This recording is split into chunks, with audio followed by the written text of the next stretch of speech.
My name is Roland Wagner. I also welcome you very much, but also, as we said already, we welcome you now for a little panel route or a panel time with what I thought GeoIT originals. That's what I think. So really people who have moved these ideas forward. And that's why I like to welcome at Parsons. Good morning. Come on. Christof Hellmis is the next one. Steve Coast and Philipp Kandal. Please take a seat.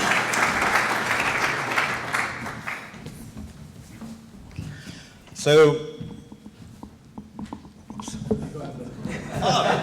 that's good. That's very fine. It's anyway. I'm not sure really if I should take this seat, but somehow they brought this. Nevertheless, I'm very happy that you all made it really from far away. We were not so sure about the Lufthansa strike things, if we could really make it this time. But anyway, it's not so far from the other side, from Berlin. It's just 2 streets away. Some others really traveling the world now from Shanghai on the way to Silicon Valley with a stop in Berlin. But also at Parsons all over from London, but also, of course, more or less, that's why connected to the world. And I think it's a very good opportunity. I thought about what could be, let's say, good questions or good topics. In general, I think it's, let's say, on the one hand side, good, because if we are here in university, and you said this morning, well, that reminds me of my time at university when I came in. So one of the questions at the beginning could be, let's say, a bit like looking back, how did you manage this what you have achieved from the beginning? And I'm very sure at the beginning it was not very easy, and things were, maybe today is, again, not easy, but at the beginning sometimes it's maybe more difficult. So what were, let's say, things, what you, how you started this thing, and then later I would like to ask you a bit as well to look forward, what you see now in development of future. But let's say these are, let's say, the major, the both sides looking back a bit, and maybe later looking forward. But you're very free. So let's start, I think, with Philipp now. The first time, if you think back on the starting one, how did you really start in this industry? Because you started quite early, also in the 90s, where a lot of these ideas, Mr. von Klitzky just said, were even very uncertain, and suddenly things expanded dramatically and very useful later. Yeah, I mean, I think the beginnings were really like, the big challenge was that you couldn't like develop anything and deploy it anywhere, right? So I think nowadays when you look at like iPhones and everything, with like all these amazing sensors that we need, a GPS sensor, accelerometer and everything, and you think like at the hardest part at the very, very beginning when we started to do mobile phone navigation, it was that first of all mobile phones didn't have GPS or any other sense of location technology. The mobile phones didn't have like a proper app store that you could deploy an application to. So I think that was like the big struggles at the beginning. Actually, we didn't really struggle that much with the geotechnologies as such. We just struggled that whatever you build, you can't deploy it anywhere. So I think this was really like for us back then when I co-founded Skobbler as a navigation company with a focus on smartphones in 2008. That was really like the first time when you could see really that you could deploy this stuff somewhere, because before you could build it, right? I mean, navigation systems and all these geotechnologies were around for a long, long time. GPS was around for a long, long time. But then really was really that you could put this stuff to the consumer. And I think this is like was the biggest struggle at the beginning, that you really need to see that whatever you can develop can put to somewhere. And I think this was like the big wave when you had like the iPhones with GPS and so on. So that was what I was seeing back then, which was really amazing, which is giving like the last 10 years our whole industry an unbelievable boost, and like has sparked like applications like, I mean, it was two different waves, right? The first wave was really like navigation apps that were like are now ubiquitous, and now it's services like Uber and so on who rely on navigation technologies at their core, otherwise they wouldn't be possible. And I think now we're seeing the big third wave coming. So after we had like these 2 waves of technology, we were first navigation technologies and then technologies who leverage location as a key service. And now we see like another big growth of like additional sensors coming. I mean, now we see that things that used to be like in like Ed has his Google mapping cars, which cost like 80,000 euros or so just for the sensors on top of the cars.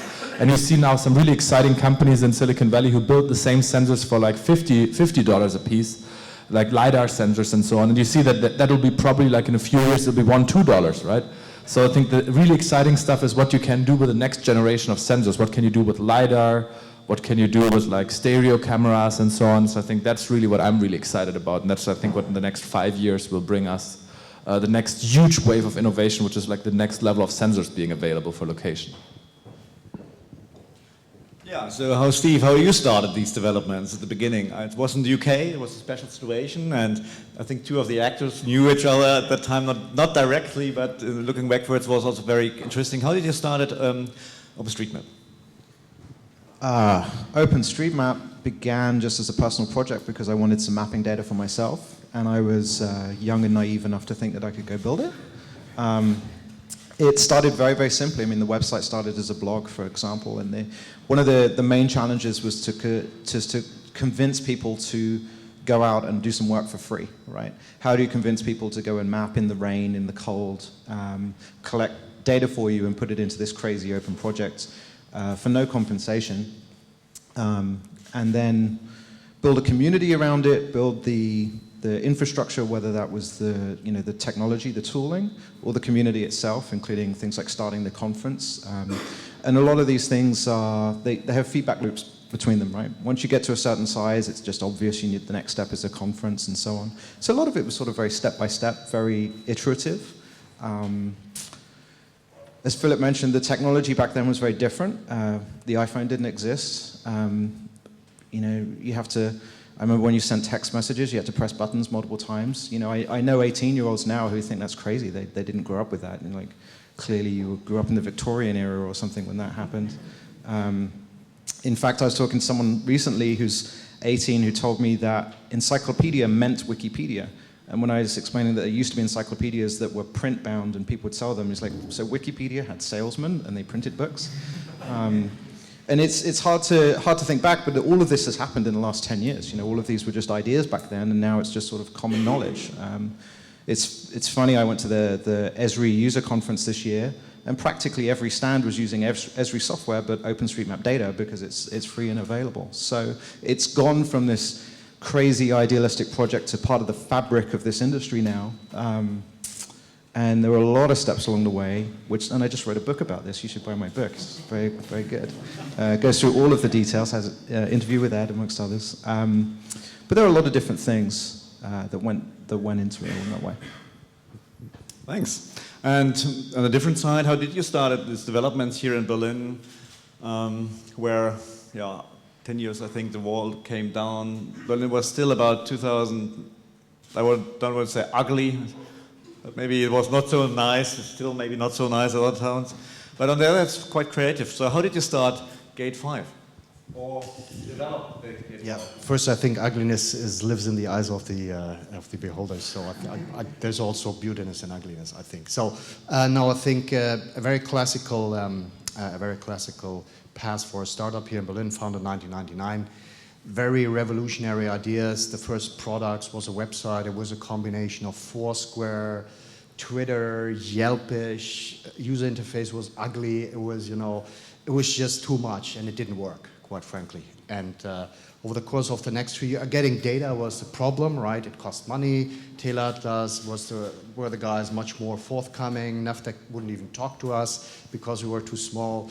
So you go forward, and there are these pivotal moments. And one of these pivotal moments was we showed our mapping technology at CeBIT, and a lot of Asians came and said to us, "Can your map talk?" And we were like, "What do you mean, can it talk?" And they meant navigation. So this is what brought us to develop navigation. And the other pivotal moment for me personally was driving 2004 Christmas, 600 kilometers with a Nokia device, not with a built-in GPS, Bluetooth and paired, and 2 chargers and complex, but 600 kilometers flawless navigation with 2 megabyte runtime memory. I mean, I was blown away.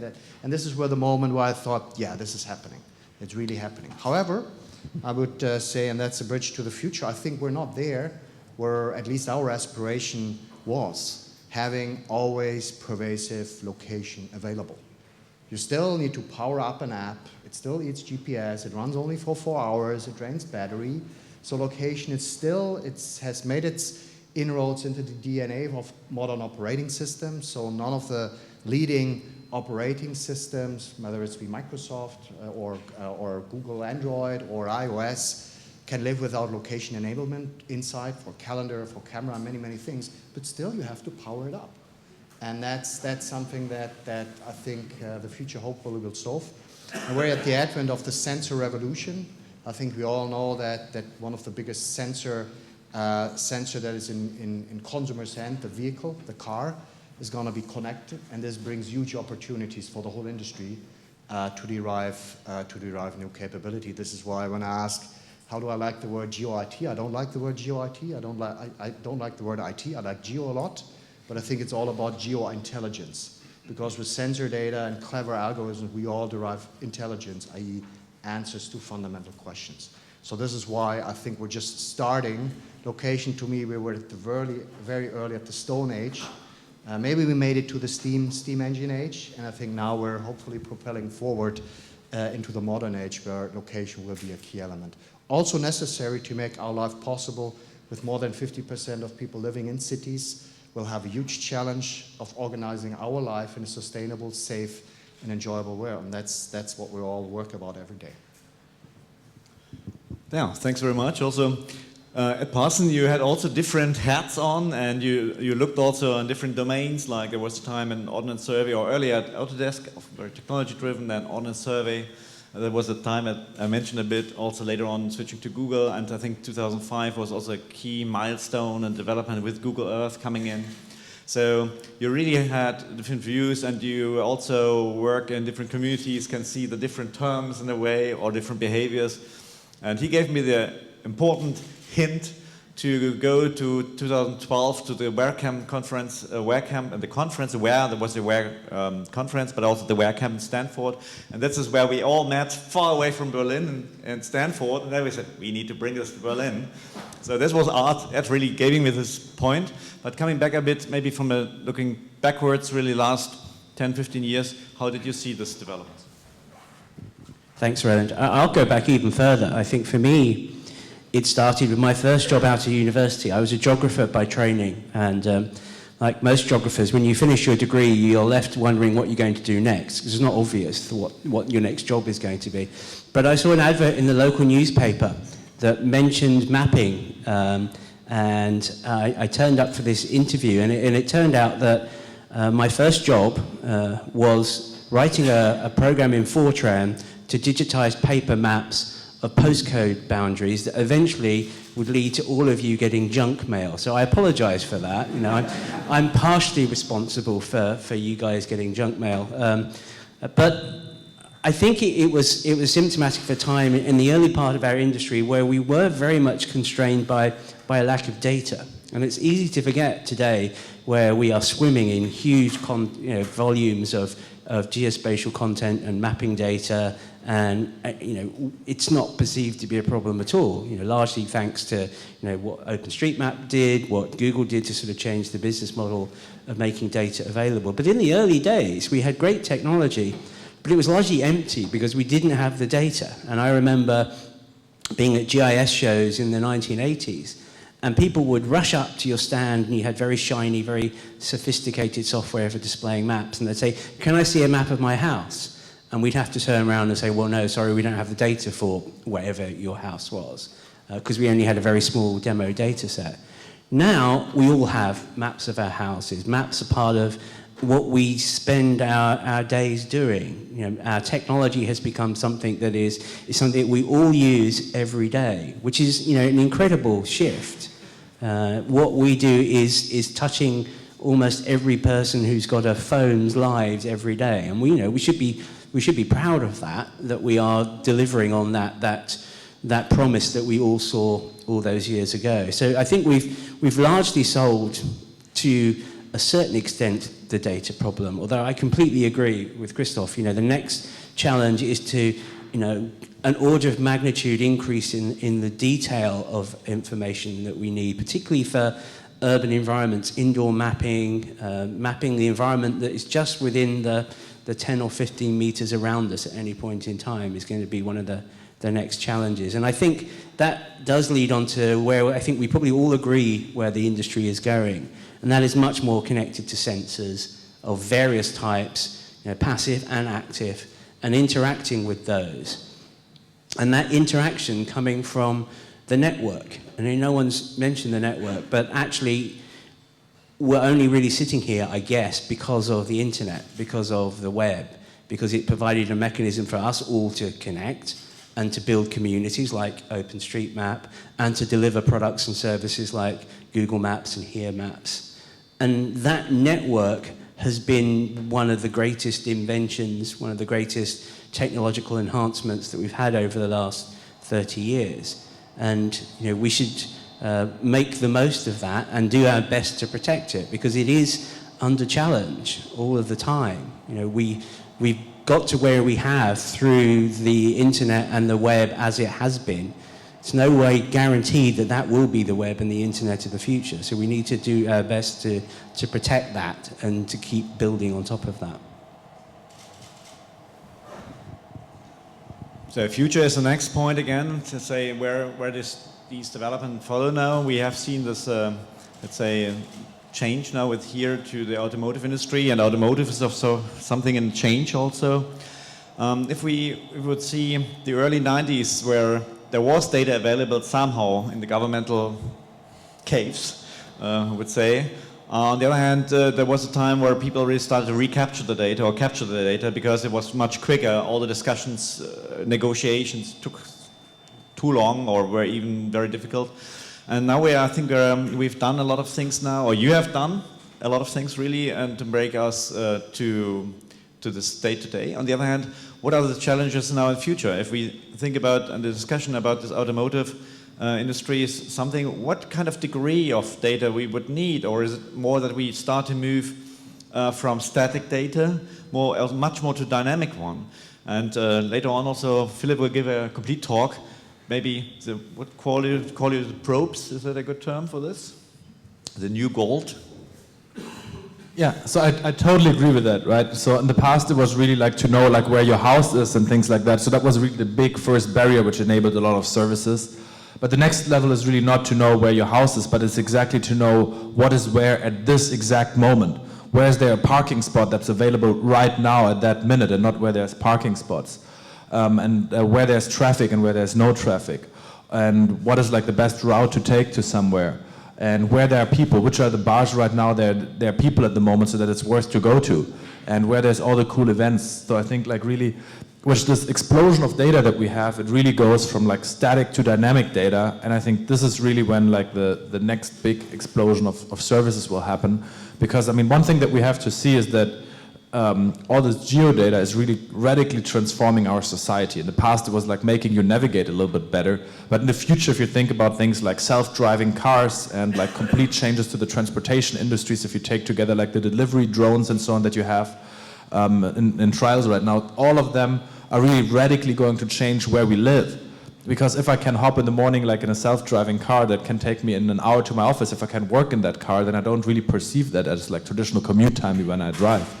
So, and like, this is, I think, really the next big thing, that it'll be a transformation which will be really much, much bigger than anything we've seen so far.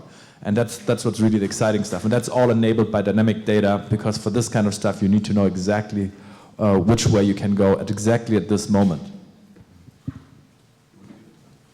Or do you see these developments, let's say also maybe from a free perspective, from free data? One of the things is how to share this data, for instance. Or is it the dynamic part something different than the more static part, which you reflected, for instance, in the OpenStreetMap world at the beginning? So as far as the future goes, there's sort of two things that I find very interesting. The first is maps are disappearing in the same way that spell check did, right? So spell check used to be a paid feature, and then it was just part of Microsoft Word, and now it's in every text box that you use in your phone. And it became this sort of just background noise. It became something that's just part of the environment. And maps are going the same way, right? People used to pay for maps, and now maps are just a part of your phone. And increasingly, they're part of every application, and they're just part of the device itself. Even if a map isn't being shown to you, there's a bunch of geography stuff that's happening in the back end. And it's really interesting to think where that's going to go. Like, if you open your phone and you want to find a pizza place, there's like 10 ways you could do this, right? I can go search Google, I can use Yelp, I can use the Maps application. And why are there these 10 ways of using it? And why don't these things all talk to each other, right? Why isn't my contacts list much smarter? So I think there's a bunch of integration work that's going to happen relatively quickly to both narrow down your options as a consumer to make this simpler, but also widen out where maps are available in every application. So that's the first thing. The second thing is with automotive navigation and self-driving cars. I think it's really hard to predict the future. I think there's really fundamental economic changes that are going to happen. Like, I own 2 cars, and if I buy a self-driving car, why would I buy 2? It makes no sense. So the market's at least going to drop by half, is my bet, and I'm willing to make an actual financial bet if anyone's willing to be my counterparty. But there's also reasonable arguments to say it's going to drop by 10 to 1 or 100 to 1, because why have a car at all, right? Why don't, if Pizza Hut will send me a car and I can go do all my errands as long as I stop at Pizza Hut on the way, right? Those kinds of economic changes are coming, and it reminds me a little bit of when desktop publishing happened with the Macintosh in the 80s, that the very first iteration was to sort of try everything, put 50 different fonts on a piece of paper and see what would happen. And that's kind of how we're looking at self-driving cars today. It's like we're viewing them as like, I have a BMW 7 Series today, I'm going to have a self-driving BMW 7 Series tomorrow, right? But really, the fundamental problem is, how do I get about, not what type of car do I buy? And when you look at it from that lens, there's all kinds of interesting things that could happen. So I find it very hard to predict. I mean, I'd love to be able to take $1,000 and put it into General Motors or to Toyota or to some other company and predict that they have the answer. But I think, despite all my ideas, these are just ideas. And my problem is that I can't predict what's going to happen, which, by the way, makes it very interesting.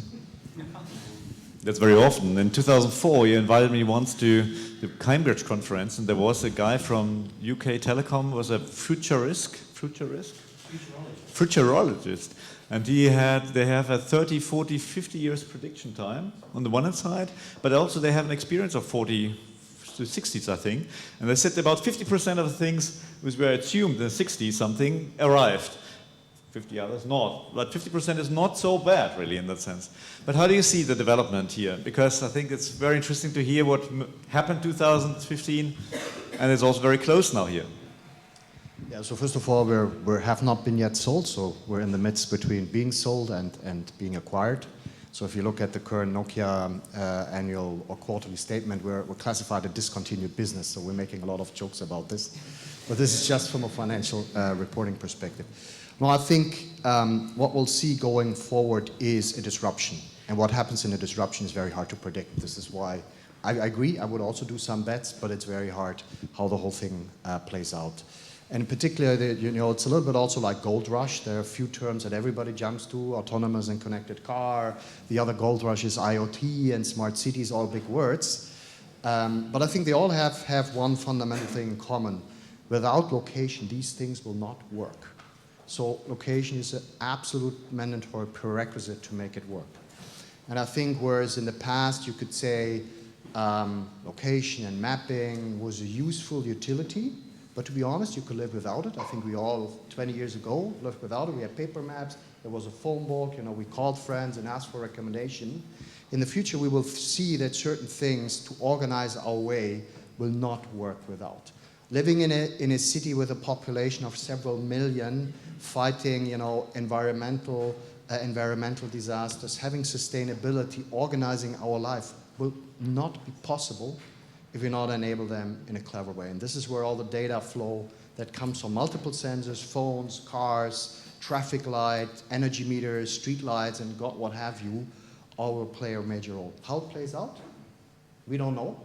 But I think we'll see, my prediction is to see that every piece of information that is being transferred to the net, to devices, to cars, today has already a timestamp, and that's accepted. I think we'll see that every little piece of information will have a location stamp in the future. And this opens up the game to do all the crazy new things that hopefully you spend a lot about thinking about, because this is what we need. We need the innovation to provide the solutions to these fundamental questions. Future and or how things develop could be something which has a time where it's let's say in a lab state a long time, and suddenly in a short period it would expand in society. A lot of technology, if technology is there, it doesn't mean that it's being adopted because of some reasons, because maybe society is not ready for, has not finished the other cycle. I was in 2009 in Mountain View on an OGC conference. I looked out of the window, and between there was a car driving all the time around. So in the break, I go there, and I ask there, and they all speak German there. Oh, from where are you from? I'm from Stuttgart. I said, I was studying Stuttgart Aerospace. That's interesting. And so it was a bit early where things already started, but I think it's also very interesting to see that there are players which came from IT, which has the power also to revolutionize traditional, old-fashioned, don't know, but traditional players. And I think this could be very, very exciting. Thanks, Roland. You were not meant to mention that. That was meant to be secret, but obviously at the time. That was 2009. I think actually everyone has said something that's really important, that's really fundamental, in that this technology is really going to start to change society much more fundamentally than it has done up until now.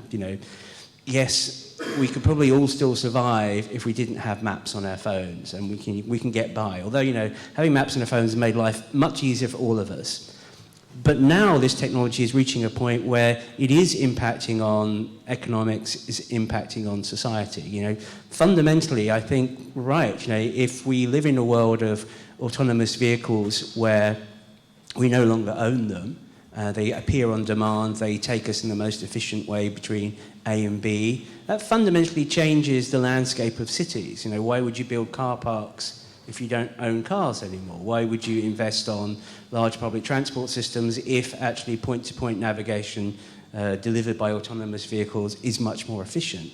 And what about the energy distribution model then? Powering electrical cars, is it done centrally? Do you have fuel cells? It suddenly becomes a much bigger issue that our technology is part of.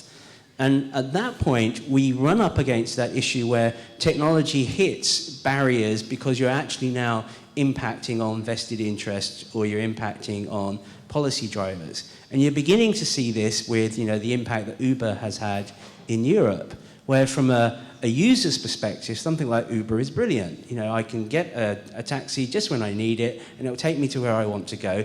And it's driven primarily by being a very efficient way of doing things, by getting the taxi that's closest to you to the destination you want to go to. It just works very well.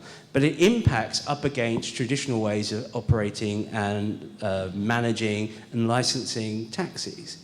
And I think we're going to start increasingly having our technology banging up against societal norms, societal ways of working, where we just have to kind of work through that process. If we're going to build smart cities where we need to be able to share much more about our energy use, how do we make sure that energy use data is shared to the people that we want to make it shared to? Do we want to share with our energy supplier? Do we want to share that data with a third party? How do you manage those processes?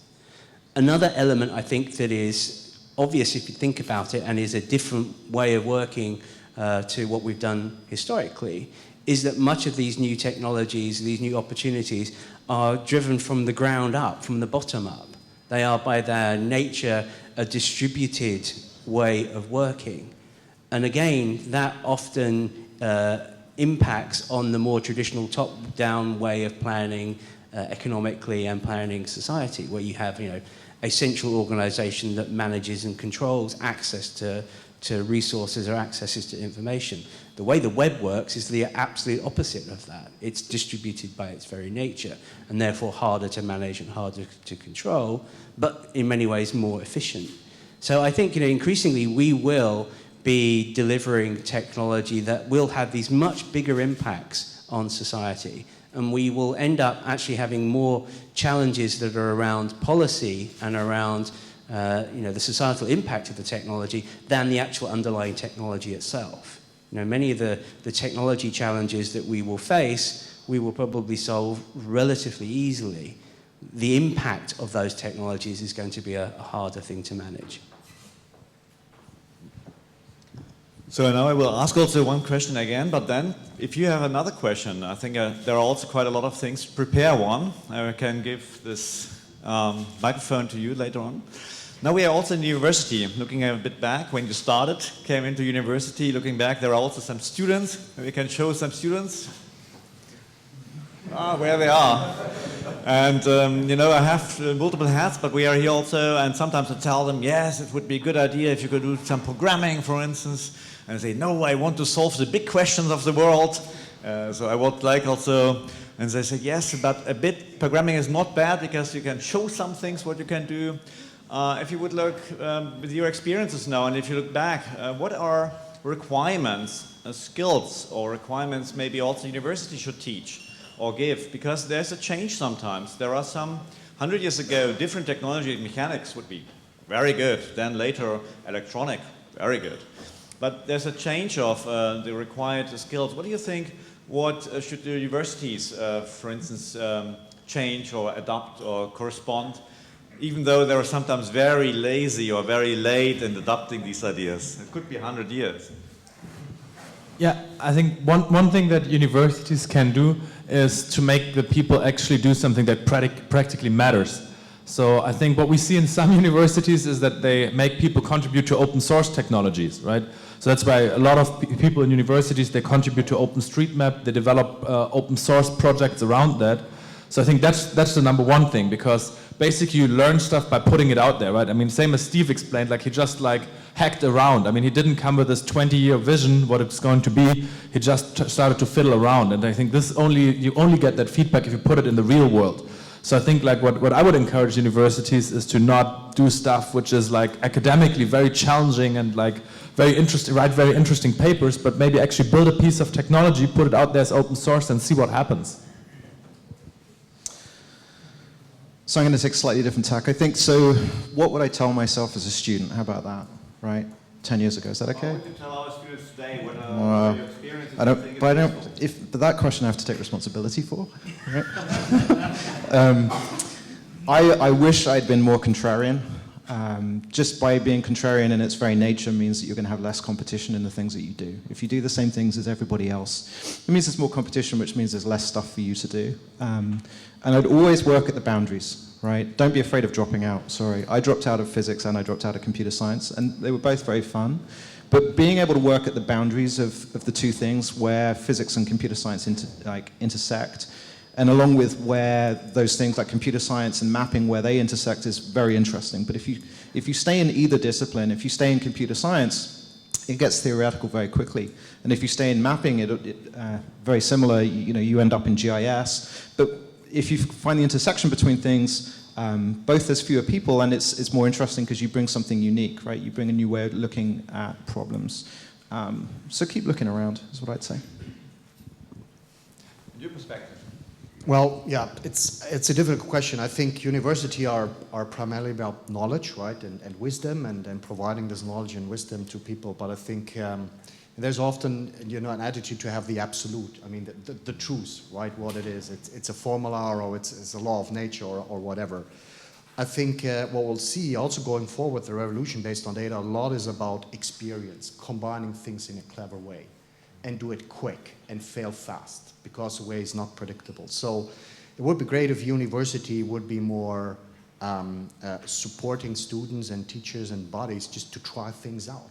Identify a problem, try things. Just on the way, how to solve a problem, you will learn much more than trying to find the ultimate answer to those things. So it's really about the way, it's not necessarily about the results. So this will be something I can encourage. And if some of you, like Steve, pursue an entrepreneurial career, I can fully support Steve.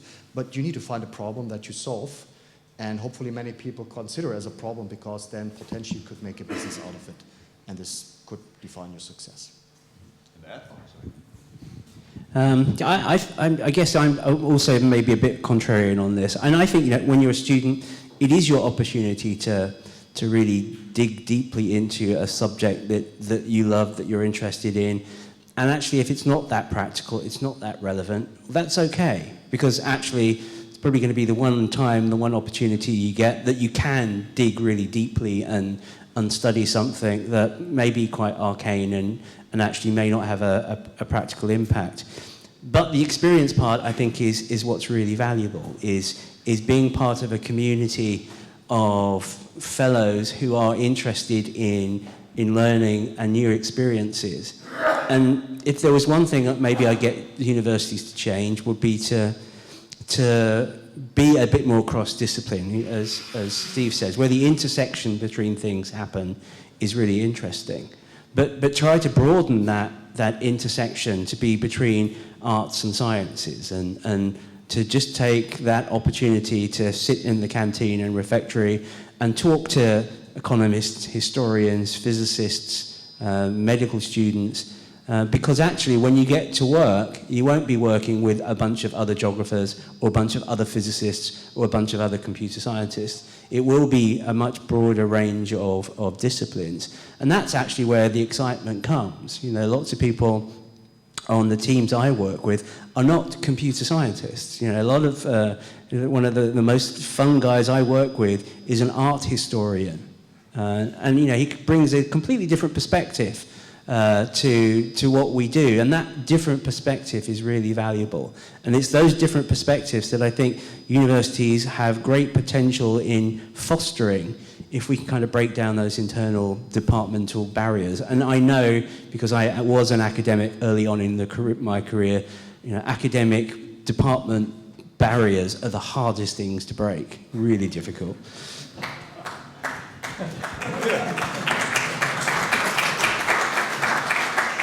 So, I think we had a good starting point now, and maybe there are also good questions around the floor. Maybe first of you, give you maybe just your name. Also, if you can direct the question to who would be the right person to answer. Also, you can say how to point it. So, who has a point? So early?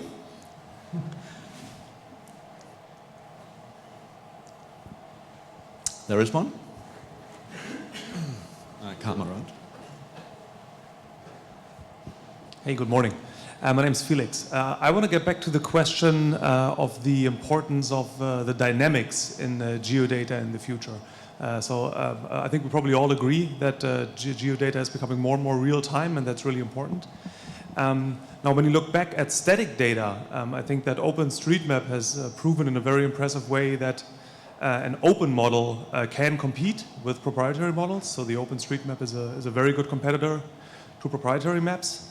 But how is that going to be for the dynamic data in the future? So if I look at the landscape today, it seems like dynamic geodata is still very much in the hands of proprietary organizations. So I'm wondering whether there will be a chance to also have an open platform for dynamic geodata like we have it for static geodata today. Anybody you have to ask? Obvious.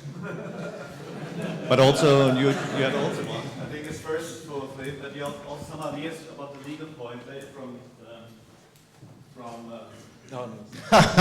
Thought I could get out of it. I have to solve this one? Yeah, okay.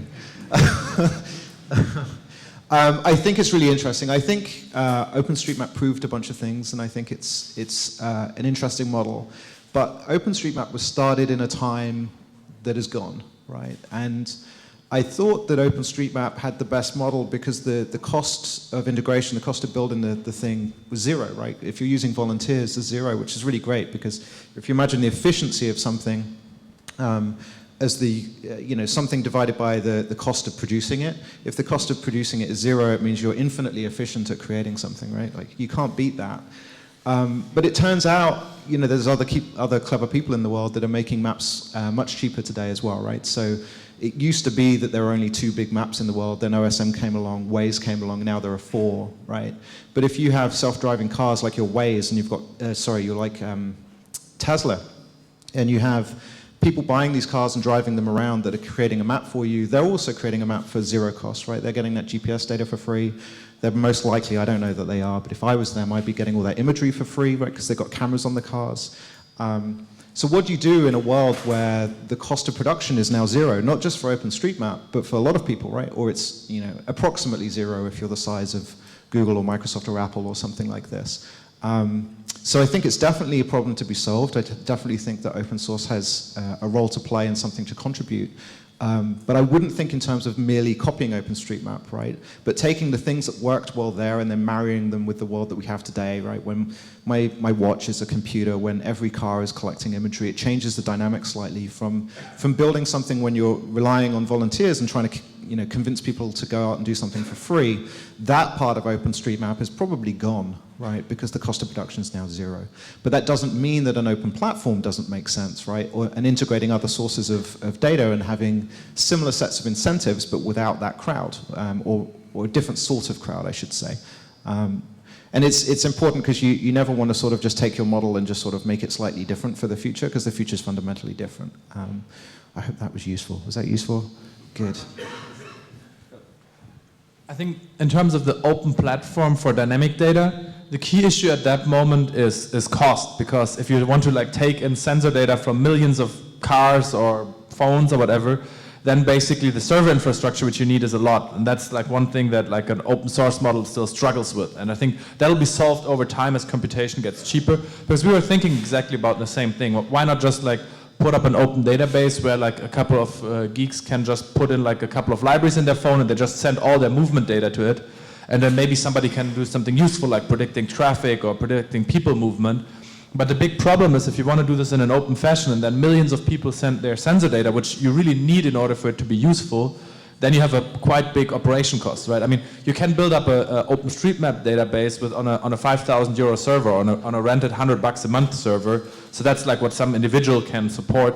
If you want to have like all this dynamic data, then you talk about like 100 or 1,000 times more data. And if you think about like what a LiDAR equipped car is producing like gigabytes of data per hour, and if you multiply this by 1 million cars, then you look about like millions and millions of backend operation costs. So I think we're really thinking about it. I don't really have a good solution to that, because I mean, that's exactly what we wanted to do, is that why can't we make like an open backend for dynamic data? And right now, really the only inhibitor is not technology. The only inhibitor right now really is the cost to operating that, because somebody needs to be willing to pay the bill. But I think this is maybe to some of the car companies now that they may be willing to foot the bill for something like that. First, we're not a car company, and I hope we never will. We may be owned and have investors that are car companies. But I think it's a very important point, and I want to re-emphasize this. There is no free. I think we're living in a world where a lot of investments have been made, and you can look at it. We spend every year roughly between 800 and 900 million in cost to, make maps and distribute maps and compute services and others. Whereas, 5 years ago, our internal cost, there was no cloud hosting costs. We didn't need to budget. We had a few databases, and this was a few 100,000 per year done. Now we have substantial cost in cloud computing. And these are the costs that need to be paid. And exactly, if we see the data revolution, I mean, if we just start to compute what amount of data could flow, bandwidth need to be paid by somebody, operator networks. So somebody pays for that and wants to recover some of the costs. So this is why the disruption is about the whole value chain, but we are moving to an age where it's all about computation of vast amounts of data, and the outcome may be a map, right? Or it's maybe something we call sometimes a dark map, because it's machine readable so that a car can drive autonomously. So there will be many, many flavors of that, but it needs to be financed. So the same way that and I think we'll move to that where data will be available to innovate, it needs to be in a model where the cost can be covered and businesses can exist, because otherwise it will not. And I just want to make another point. Probably the biggest, from my perspective, the biggest event that kicked really the location industry big time was a billions of dollar investment done by the US government called GPS, and make this available to the public for free. But it was paid by taxpayers of the United States, sending up the satellite, and was for military use. And first Reagan and then Clinton gave it free to the public. But somebody paid for that. All of us paid for that, or not. Probably us, the American citizens, paid for that by the tax bill. And we will by Galileo. We pay in various ways. So I think free sounds good, but if you look in reality, there's huge investments need to be done. There are companies willing to do the invest, but companies are there to make a living, to make a profit. So we need to find a proper way how the whole value chain can work, that this exists. Only then we'll come to a model where data is available, free or for very low cost, to create innovation. And this is clearly something we, and as our new investors in Nona Express, is something we aspire as well. I agree. I think where we saw the great growth of open geodata, around, OpenStreetMap and the general sort of open source movement around that was relevant at a point in time for a particular problem. It was achievable, as Steve pointed out, to get a group of enthusiastic volunteers together and a relatively cheap and simple server architecture and deployment to be able to create a street map, a static street map, in effect. Doing that in real time is much more complex. The requirements in terms of networking infrastructure, in terms of managing the latency of that infrastructure is more complex. You also have different types of real-time data as well. You have the crowdsourced content that is very valuable, being able to tell you, the average speed on a particular section of road. But there's also the data that comes from canonical sources, so information about how a public transport system is operating. And you want that from the source. You want that from the Berlin Transit Agency or Transport for London, and you want those feeds to be real time as well. They are, by their very nature, expensive.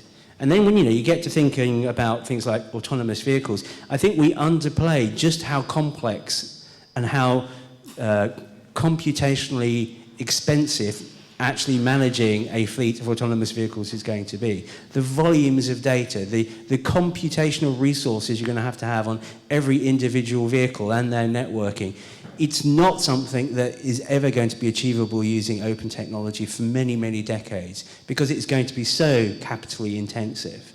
And the business models around actually building that from a commercial point of view are still questionable. It's going to be incredibly expensive, incredibly complex. So, I think sometimes we underestimate, because of, the experience we've had so far and the success we've had so far in the open model, where we can take it in the future. But, for what I can see, the next 10 or 20 years, the leap in technology requirements is just going to be extreme. It's like almost another moonshot, the amount of capital that's going to have to be invested to deliver some of these capabilities.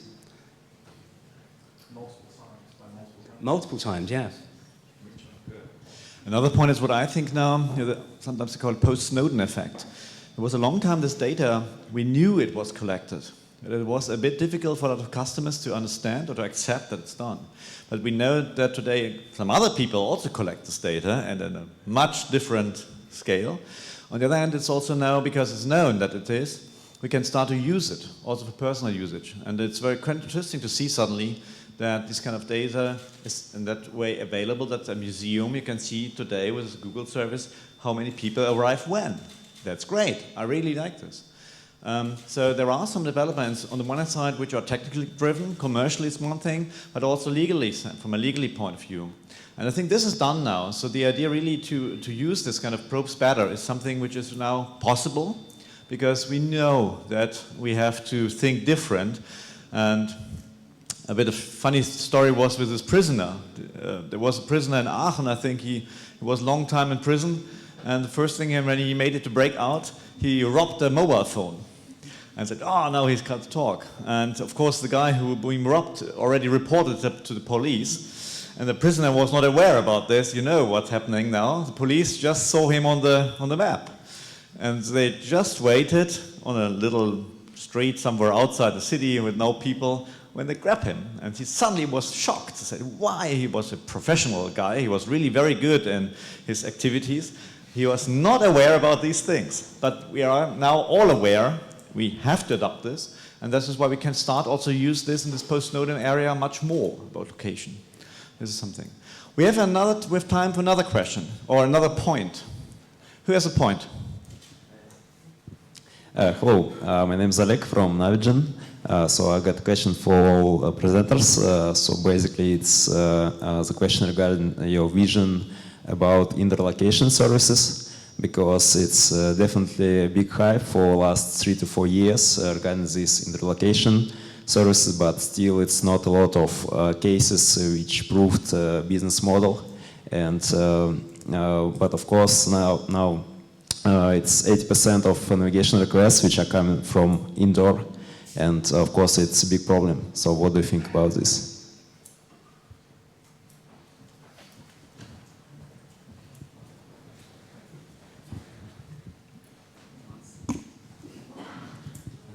I agree, it is a big problem.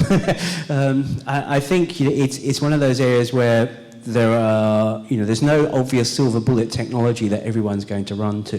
There are various technologies to basically solve the two problems. One is to be able to identify whereabouts you are when you're inside, when you don't have reliable GNSS signals. So what other technology can you use to determine your location? And then the other problem that I think people kind of underplay as well, but actually in many ways is going to be the harder one, is how do you map indoors? Because it's a more complex environment than mapping outside, both from a technological point of view, but also from a legal point of view, because most indoors are private spaces that you need the permission of whoever owns, operates that building to map and to make that information available. So what I think we'll probably end up doing is maybe taking a slightly different approach to the way that we map outside and have things that are much more, as I mentioned earlier, much more about that kind of very egocentric mapping of what's around me, what am I interacting with. I might not have a topographic representation of the building, but I'll know where I am in relation to the coffee machine, to the elevator, to the laser printer that I'm using. And it's those relationships that are topological, not topographic, that are important to me. And that may allow me to deliver services without the requirement of having a complex 3D data model of every building that I might want to navigate through. But to be honest, I don't think anyone has really got the solution to this, and I'm sure everyone here is spending a lot of time and effort trying to solve these problems. Because as you rightly say, we spend most of our time indoors, interacting with stuff that's around us, and there's lots of opportunity in that space. Yeah, I would also like to point out, making a business out of location is very, very difficult, to be very honest. And we're in it, and it's a tough business because there's a lot of competition, and there's a lot of players like one from my former participant here, who's not in the business of location, but invests a lot into location to make a business in search and many, many other things. So making a business out of location is very, very difficult. Particularly when you need to have a use case that value is created and you can monetize. And for example, car and door-to-door navigation is a use case that is monetizable. But with indoor mapping, it starts to get already difficult. There's a lot of investments to be made in mapping, in potentially technology infrastructure, that you have meter precise indoor positioning, and we have this technology, but who pays for this? Who pays for the infrastructure to put into place? Who pays for the mapping? Who is willing, or who has a good, compelling business case to make all these investment possibles? I think we all think about local commerce, maybe it's more safety related issues, so many things. But I tell you, being in the location industry, making money out of location is very, very hard business to do. So again, I think much more promising, and this is where many, many businesses are very successful, is if you do a business that uses location and maybe relies on location, but solves a problem that combines multiple other things. So that's my advice. Look into those things, and then they will need location. They're willing to invest and pay potentially for infrastructure, for map data, or for other enablers, cloud, compute time, storage, and so on and so forth, to make that possible. And the vision is, again, I think we're still not there where location is ubiquitous. Where wherever you look in your watch, in your mobile phone, automatically without powering up, you know where you are. Everything is integrated. Your next meeting is whatever, 20 minutes away, and you should not take the taxi or what I did this morning, so I came rather late. I should have taken my bike or the public transportation. So we're still far away. We're not there yet. Still a lot of things to solve, but I'm pretty confident that they will be solved because they make sense to be solved. I agree. The thing that makes me, I agree with everything that's been said. The thing that makes me think about is that GDP is a pretty poor measure of economic output, but it's the best one we got, in aggregate. And electricity took about 100 years to show up in GDP, and computers still have not shown up in GDP. So you have these things which create vast efficiencies, right? Computers all the way back from the 80s or 70s, pick a date, have not shown up in GDP yet, in the same way that sort of airlines have never made money. And it's hard, you know, you create all this efficiency, but really you're creating a lot of churn, right? Like I think of the phrase of faxing my travel agent, right? There's all these things that no longer exist because of computers, but the value is just shifted around, right? And so if you skip forward to new innovations like indoor mapping, when will that show up in GDP? I don't know, but if you go to San Francisco, which is, you know, the leading edge of all of this stuff, you go to most of these big buildings, they basically pay a guy to take you around, right? I don't know, so that costs you $100,000 a year in your building and you're charging millions of dollars. So it's a relatively small amount of cost to solve the same problem, right? That particular problem, I like Ender's Game, right? If anyone's read that book or seen the movie, there's these lines appear on the wall to tell you where to go and you just have to follow the blue line or the red line or whatever it is. How we solve it, I don't know. I really hope we sidestep it somehow. The other nice thing about GDP is that GDP used to double every 10,000 years, then every 1,000, and now GDP is doubling every 100 or so, I think, if I remember. It's due to go to 10 years, so we're due to start doubling GDP every decade and then every year. And it's very interesting to think about how we get there. And it's all going to happen very quickly. That's the other thing. Far more quickly. You know, Ed mentioned 20 years for driverless cars, or 10 or 20 years. I think that's reasonable, but it could be a lot quicker. There's a bunch of things coming. If you go read The Singularity is Near, I don't want to fight anyone over that book, but there's a bunch of curves that are happening, including GDP doubling, where it gets really hard to predict what's going to happen. So it might be 20 years, but if you think what the world looked 20 years ago, I mean, it's radically different to where it is today. I mean, you had faxes and travel agents, for example. So again, hard to predict. Okay, so that's very hard, coming back to indoor mapping after GDP and the singularity discussions.